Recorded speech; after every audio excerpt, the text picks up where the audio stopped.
Fundamental 3, training with intensity. It's not enough for you to go to the gym and just throw weights around here and there and say I'm working out. Number one, you need to be consistent in order to see results on your body recomposition journey.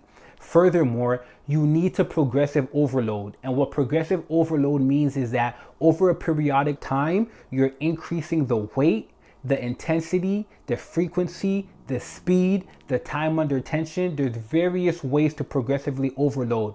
However, overall, it means that you're just not staying at the same weight that you are for an extended period of time, because your body will adjust and get familiar to that weight and it will plateau at growing.